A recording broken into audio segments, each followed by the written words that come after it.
और जब से रविंदर सिंह भाटी ने बीजेपी ज्वाइन की है उसके बाद ही आप देखिए ऐसा बताया जाता है कि जो बाड़मेर बीजेपी के जो संगठन के पदाधिकारी है और खास तौर से जो शिव के दावेदार है वो इस बात से बेहद नाराज है। और ऐसा बताया जाता है कि क्योंकि आप देखिए जितने भी बीजेपी के जो शिव विधानसभा से दावेदार है ऐसा बताया जाता है आधा दर्जन से ज्यादा उनकी जो लिस्ट है वो आधा दर्जन से ज्यादा है। वो इस बात से बेहद खफा है जब से इस बात की जबरदस्त तरीके से चर्चा शुरू हो गई है कि रविंदर सिंह भाटी को शिव का टिकट मिल सकता है। हालांकि अभी तक इस बारे में कुछ भी कहना जल्दबाजी होगी क्योंकि आप देखिए बीजेपी है, बीजेपी के अंदर तमाम चीजें हैं, वो पहले सर्वे तमाम चीजें होती है और उसके बाद ही कुछ डिसाइड होता है। लेकिन ऐसा बताया जाता है कि जब से इस बात की चर्चा हुई उसके बाद ही बीजेपी शिव से जो आधा दर्जन से ज्यादा दावेदार थे उसमें से कुछ दावेदार हैं वो जयपुर के अंदर आज डेरा डाले हुए हैं, लगातार मुलाकात कर रहे हैं। केंद्रीय कृषि राज्य मंत्री कैलाश चौधरी से मुलाकात की और उसके बाद ऐसा बताया जाता है अपनी जो नाराजगी थी, दरअसल अब देखिए वहां से कौन कौन दावेदार है। सबसे पहले इसकी लिस्ट आपको मैं बताता हूं। जालम सिंह रावल, आप देखिए बीजेपी से पूर्व विधायक, बीजेपी से वहां से विधायक रह चुके हैं, पूर्व विधायक है और लगातार सक्रिय है शिव के अंदर। और आप देखिए 2013 के अंदर जालम सिंह रावलोत का टिकट कट गया था बीजेपी के अंदर, मानविंदर सिंह ने शिव से चुनाव लड़ा था।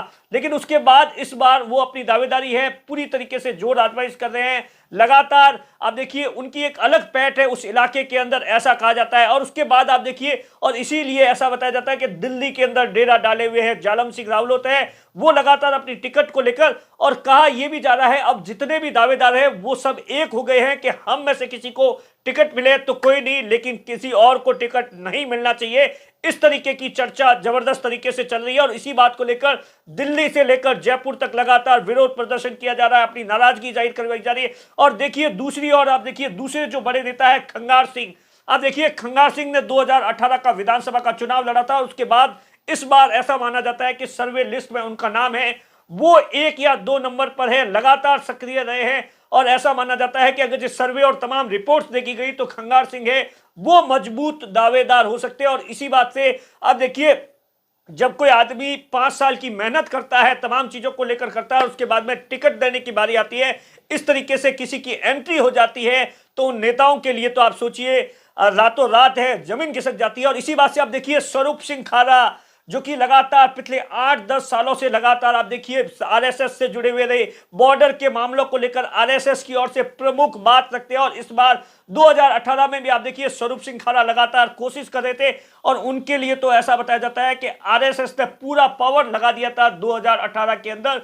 लेकिन ऐसा बताया जाता है वसुंधरा राजे की चली और इसीलिए स्वरूप सिंह खारा को टिकट नहीं मिला और कर्नल सोनाराम चौधरी और खंगार सिंह के जो रिश्ते थे वो काम आए और उन्हें टिकट मिल गया। हालांकि वो चुनाव है ऐसा बताया जाता है 22-23 हजार वोटों से हार गए थे। और उसके बाद आप देखिए स्वरूप सिंह खारा है वो लगातार बीजेपी के अंदर चाहे वो जिला महामंत्री रहे और अभी हाल ही के दिनों के अंदर बीजेपी के अंदर बड़ी जिम्मेदारी मिली है, बीजेपी के जिला अध्यक्ष है और वो लगातार अपने जब से जिला अध्यक्ष बने उसके बाद ही आप देखिए वो उस इलाके के अंदर विशेष तौर से सक्रिय रहते, जैसा कि आदूराम मेघवाल हुआ करते थे। जब जिला अध्यक्ष थे तो वो ज्यादातर टाइम है वो आप देखिए चौहटन में देते थे। उसी तरीके से आप देखिए स्वरूप सिंह खारा से किसी भी इंटरव्यू के अंदर आप पूछ लीजिए तो उनका सीधे तौर पर यही कहना है कि मैं बाकायदा पहले भी मेरी दावेदारी थी और आज भी दावेदारी है, पार्टी जिसे टिकट देगी उसे हम जिताएंगे।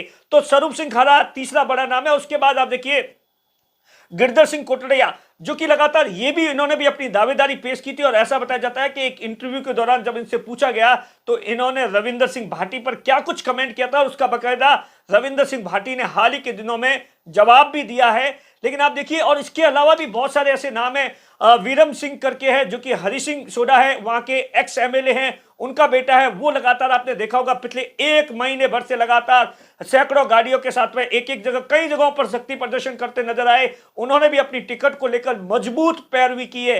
लेकिन जैसे ही रविंदर सिंह भाटी की एंट्री होगी और उसके बाद में भी आप देखिए समुंदर सिंह है जो कि सरपंच है वर्तमान के अंदर, वो भी इस लिस्ट के अंदर है। इसके अलावा राजेंद्र सिंह भियाड़ है, आप देखिए राजेंद्र सिंह भियाड़ के लिए ऐसा कहा जाता है कि लगातार वो जो उनके राजेंद्र सिंह राठौड़ के साथ में अच्छे रिश्ते हैं और इस वक्त ऐसा बताया जाता है बीजेपी के अंदर राजेंद्र राठौड़ की जमकर चल रही है। तो लिहाजा राजेंद्र सिंह भियाड़ को भी उम्मीद थी, लेकिन जिस तरीके से रविंद्र सिंह भाटी की एंट्री हुई है तो इन सब की जो उम्मीदें थी वो कहीं ना कहीं रुक गई है, ऐसा कहा जा रहा है। इसी के लिए सब नेताओं ने जयपुर के अंदर, बहुत से इनमें से कुछ दावेदार हैं जो इस समय ऐसा बताया जाता है जयपुर के अंदर आज सुबह सुबह पहुंचे हैं, लगातार कोशिश कर रहे हैं बीजेपी के बड़े बड़े नेताओं के साथ मुलाकात में। और इसके अलावा भी बहुत सारे नाम हैं जिन्होंने दावेदारी पेश की है।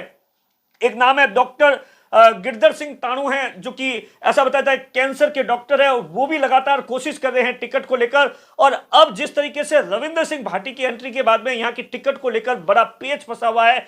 अब ये जितने भी तमाम दावेदार हैं, ये ऐसा बताया जाता है कि आज भी इन्होंने कुछ नेताओं से जयपुर के अंदर मुलाकात की थी और अब ऐसा बताया जाता है कि दिल्ली की तरफ उड़ान भर रहे हैं और दिल्ली में अपनी नाराजगी जाहिर करने की कोशिश कर रहे हैं। तो दूसरी तरफ रविंद्र सिंह भाटी है, लगातार लगे हुए हैं और ऐसा बताया जाता है ज्वाइनिंग के बाद में वो बाड़मेर या शिव नहीं आ रहे हैं। कहने वाले तो ये कह रहे हैं उनके समर्थक कि वो टिकट लेकर ही आएंगे, लेकिन जो अंदर खाने की खबर है कि रविंद्र सिंह भाटी को ऐसा बताया जाता है पार्टी है वो मुख्यमंत्री अशोक गहलोत के सामने उतार सकती है। इस तरीके की भी जबरदस्त तरीके से चर्चा है। हालांकि ये सब चर्चा है अब जिस तरीके से, क्योंकि पहले यह कहा जा रहा था कि बीजेपी की जो केंद्रीय चुनाव समिति की बैठक है आज होने वाली थी वो रद्द हो गई है, अब अगले 2 दिनों बाद में होगी। लिहाजा 2 दिनों तक क्या कुछ घटनाक्रम होता है, इन तमाम घटनाक्रम को लेकर मैं आपको पल पल की अपडेट देता रहूंगा। कैमरे के पीछे अशोक है, मैं आपका साथी दिनेश वोरा।